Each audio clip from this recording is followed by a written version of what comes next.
Oh yeah. You know what really grinds my gears?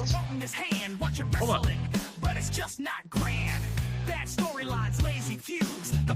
Yes, folks, it's What Really Grinds My Gears by the One Man Band. Okay, One Man Band, what is going on in the world of wrestling that is grinding your gears? Well, here we go. Starting off with Sheamus and Rusev. Now, I love both wrestlers. Great performers. Matter of fact, my dad, God rest his soul, was a big fan of Rusev when he first debuted as Alexander Rusev. And this was back in 2013, I would say. I remember my dad used to be like, man, this guy's pretty good. Was wrestling barefoot and doing all these crazy moves. But ever since he's been back at WWE, it's just been kind of, it's kind of stale. It's granted, I'm sure they're trying to look for things to do for him, but this is the third time that they're meeting up. Or in this case, I think the Sheamus versus Rusev 3 at this point. We kind of need to move on. We need to. My goodness, that's a good one. But it's true. I mean, they need to move on. They need to find a new competitor for Rusev. It's unfortunate that Rusev Day is pretty much gone. Yeah, I enjoyed it. Yeah, that was brutal. Yeah, but they're back together now though, so that's okay. So it's not really a lot to talk about here. Just more so, I would like to see Rusev in a little bit more meaningful storyline or program. Yeah. Maybe there is something down the line, perhaps maybe a mid title run, United States title, because we're not. It doesn't seem like we're gonna see Rusev in the main event picture. That time is pretty much past. I think he peaked at WrestleMania 31 with the tank. Oh yeah. Yeah. So I think, man, it's crazy to think that that's been 10 years ago already. Wow.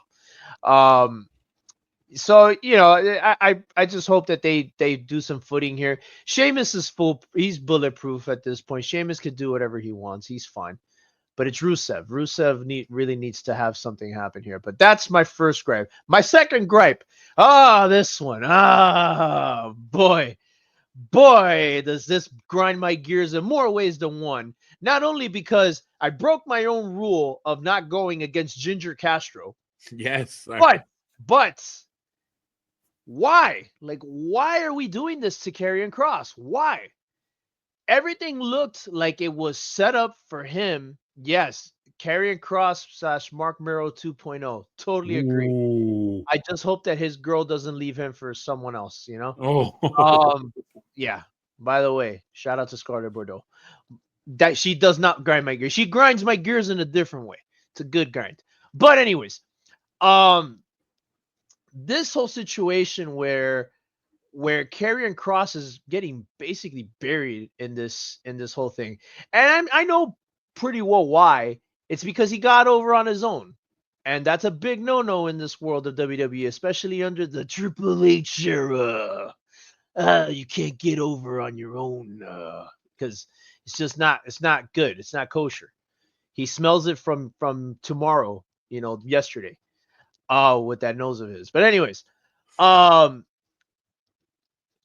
heard stories that Karrion Kross was on his way out, that they weren't going to offer him a contract, but I have heard since then that they're kind of redacted on that, and they're going to. I hope they do, because I think Karrion Kross is great. I really think that he could do something good in WWE. They just got to give him a chance. Give the guy a chance. We were on the verge of it with this story. Yeah, like he can do something great. Move him away, obviously, from Sammy. Of course, it's done. Like obviously, Sammy himself said it. We're done. Yeah. That's a good one. Karrion's double cross with Triple H. But Karrion Kross, my opinion, they need to do something with him and quick before he loses he loses his push in the sense of the fans. Fans are behind him. They want to see him move up. They want to see him move up in the card. They want to see him get over. I think it's time. Give him something. Give him something meaningful. Sami Zayn was a meaningful opponent, but they just let him squash him. Not Sammy's fault, obviously, but just I wish they would do something with Karrion. Like give Karrion Kross a chance. Scarlett Bordeaux did, and look what happened. But anyways, so that's my second thing. And my final thing. Oh, boy. Wait. Before you get to it, I remember you did mention I want you to talk about this a little bit before we get to this one. What was it they were doing at the post show? The fans outside yelling at Triple H? Oh yeah. They were saying we want Kross. Right? They were saying we want Kross, or they were saying something of that. What was it exactly, Rick Hard, that they were saying? It was something along the lines of that. We want Kross. We want Kross. Yes, they were saying it. And Triple H basically said something else that we will reveal later on in the show in our recap. But it was definitely a surprise, but not the smartest thing that Triple H could have said, because clearly he doesn't want to push Karrion Kross. Why? I don't know. But anyways, that was number 2. But the final one, this one right here, ooh, boy. Oh, if you love money grabs and cash and big corporations lining your pockets, and boy, you're going to love this story. Because it's been reported as of this morning, I believe, or last night, that ESPN has bought the rights to the PLEs of WWE for 5 years at a whopping Burger King Whopper, triple Whopper style, $1.6 billion with a B, billion dollars per year, which estimates at about $325 million a year. Boy, that's a lot of cheese. So, what does that mean?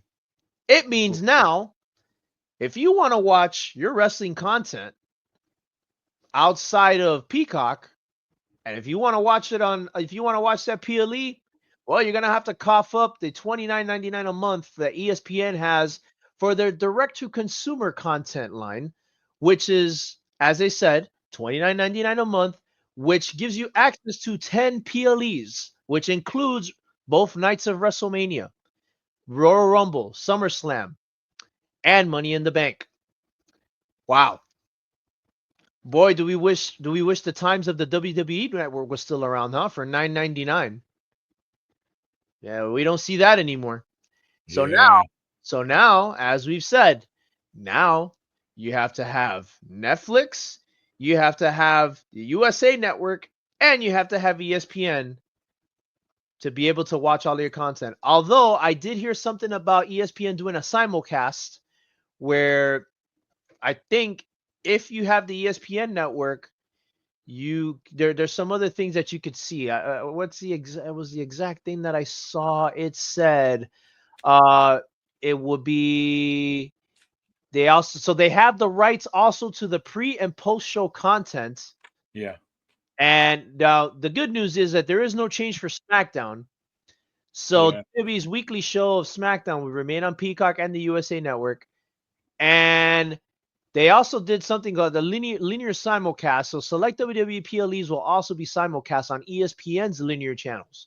So basically, ESPN has all of the PLE chips right now, which kind of sucks because everything is being segmented. It's almost like they're casting Horcruxes like Harry Potter, like putting little Horcruxes in like, hey, we're going to put one Horcrux over here, one over here, instead of everything together.